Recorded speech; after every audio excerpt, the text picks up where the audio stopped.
तो बच्चों, हम यहाँ पर पार्ट 2 व्याकरण का पढ़ रहे हैं, जिसका नाम है वर्ण एवं मात्रा।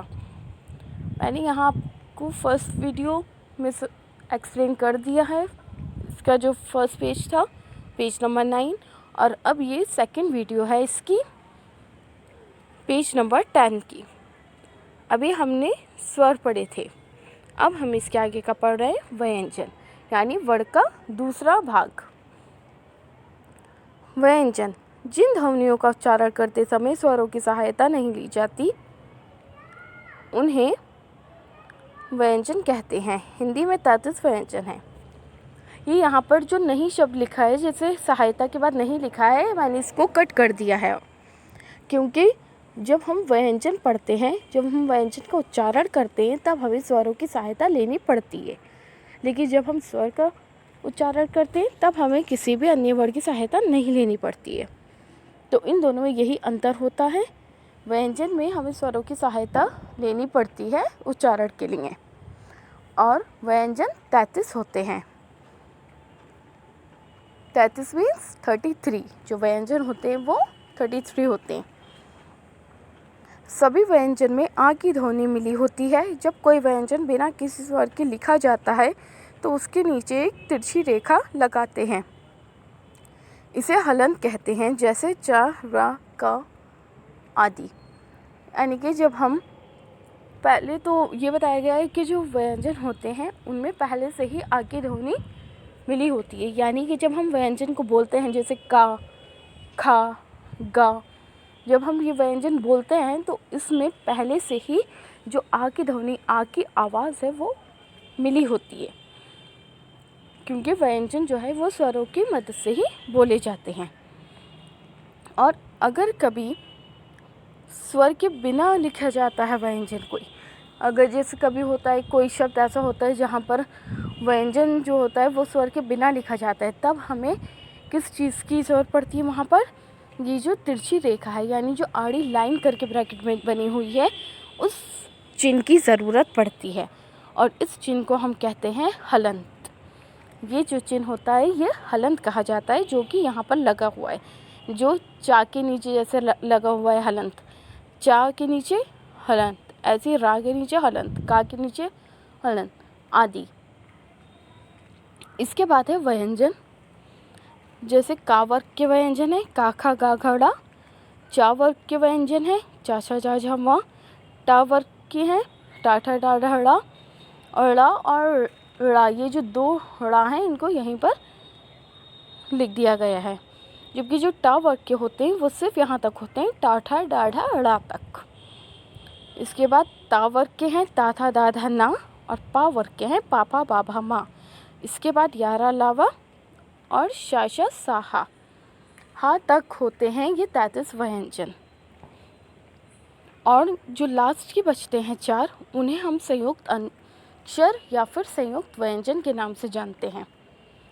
संयुक्त व्यंजन भी कह सकते हैं आप, या संयुक्त अक्षर भी कह सकते हैं। श, त्र, ज्ञा और श्रा को, ये 4 होते हैं संयुक्त अक्षर। इसके बाद हम पढ़ेंगे अनुस्वार। अनुस्वार क्या होता है? अनुस्वार वो होता है जो कुछ शब्दों के ऊपर जो बिंदु लगा होता है। जो शब्दों के ऊपर एक बिंदु लगता है, उस बिंदु को हम कहते हैं अनुस्वार। वर्ण के ऊपर लगने वाले बिंदु को अनुस्वार कहते हैं। यहाँ पर ब्रैकेट में भी आपको दिखाया गया है कि ऊपर की तरफ बिंदु जो लगता है, वर्ण के ऊपर जो बिंदु लगता है, उसे अनुस्वार कहते हैं। अब उस अनुस्वार के कुछ शब्द दे रखे हैं, जैसे कंस, का, अंकी बिंदी, सा, जिसे आप अंकी बिंदी कहते हैं, उसे हम अनुस्वार नाम दिया गया है। ऐसी आ, अंकी बिंदी, ग, अंग। आप ऐसे पढ़ सकते हैं का, अनुस्वार, घा, ई की मात्रा, यानी कि जो बिंदु होता है उसे अनुस्वार कहते हैं, आदि। इसके बाद अनुस्वार के बाद हम पढ़ेंगे अनुनासिक। जो दूसरी हेडिंग में लिखी है अनुनासिक। अनुनासिक हम कहते हैं उस बिंदु को जो चंद्र बिंदु होता है। अनुस्वार उसे कहते हैं जो एक बिंदु होता है सिर्फ, और जो अनुनासिक होता है वो चंद्र बिंदु होता है, यानी जो चांद की तरह बनता है। ये भी वर्ण के ऊपर ही लगता है। वर्ण के ऊपर लगने वाले चंद्र बिंदु को अनुनासिक कहते हैं, जैसे आँख, कुआं, सांस आदि। चंद्र बिंदु के ये उदाहरण दे रखे, जैसे आँख के ऊपर हमने लिखा बड़ा आँखा और ऊपर उसके लगा दिया चंद्र बिंदु आँख। ऐसी काऊ की मात्रा बड़ा आ, ऊपर चंद्र बिंदु कुआं। सा, आ की मात्रा सा, ऊपर चंद्र बिंदु सांस आदि। तो इस चंद्र बिंदु को कहते हैं अनुनासिक और सिर्फ एक बिंदु को कहते हैं अनुस्वार। और दोनों ही बिंदु, चाहे वो अनुस्वार हो या अनुनासिक हो, दोनों ही वर्ण के ऊपर की तरफ लगते हैं। इसके बाद हेडिंग है विसर्ग। विसर्ग कहते हैं, आप लोग विसर्ग का चिन्ह देख सकते हैं ब्रैकेट में, दो बिंदु, ये दो बिंदु एक साथ लगते हैं जिसका नाम है विसर्ग। उन दो बिंदु को विसर्ग कहा जाता है। वर्ण के आगे लगने वाले दो बिंदुओं को विसर्ग कहते हैं, जैसे अतः, प्रातः, नमा आदि।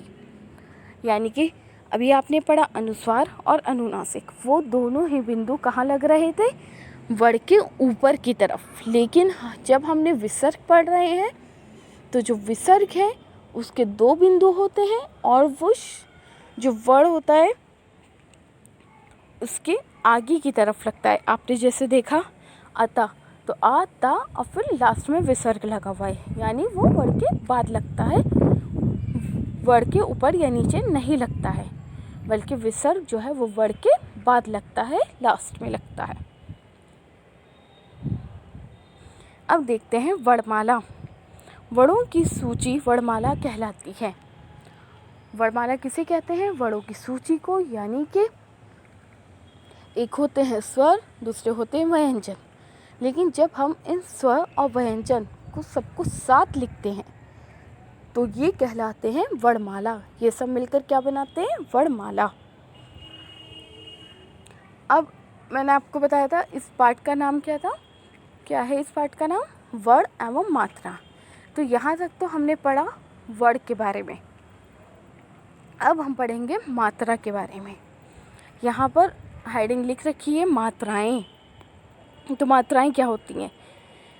हिंदी में स्वर दो प्रकार से लिखे जाते हैं, अपने मूल रूप जैसे आ ई आदि, किसी व्यंजन के साथ मिलकर। यानी स्वर जो होते हैं वो दो तरह से लिखे जाते हैं, या तो एक अपने मूल रूप से जैसे लिख दिए आ ई उ ऋषि ई, और ये सारे लिख दिए व्यंजन, या फिर व्यंजन के साथ मिलकर। या फिर कुछ स्वर ऐसे भी होते हैं, कभी कभार ऐसा भी होता है कि कुछ जो स्वर होते हैं वो व्यंजन के साथ मिलकर लिखे जाते हैं, जैसे घा प्लस आ बराबर घा, ऐसी का प्लस ई बराबर की, चा प्लस आ बराबर चा आदि। यानी दो तरह से लिखे जाते हैं, एक तो मूल रूप से यानी कि जैसा आप लिख देंगे, और जो दूसरी तरह है, जो दूसरा है वह है कि व्यंजन के साथ मिलकर जो स्वर लिखे जाते हैं। तो इस वीडियो को हम यहीं पर एंड करते हैं। इसका जो नेक्स्ट पेज है 11 पेज, वो हम नेक्स्ट वीडियो में पढ़ेंगे। अभी मैंने आपको यहाँ पर पेज नंबर 10 एक्सप्लेन किया है, और पेज नंबर 11 के एक्सप्लेनेशन समझने के लिए आप लोग नेक्स्ट वीडियो देखें।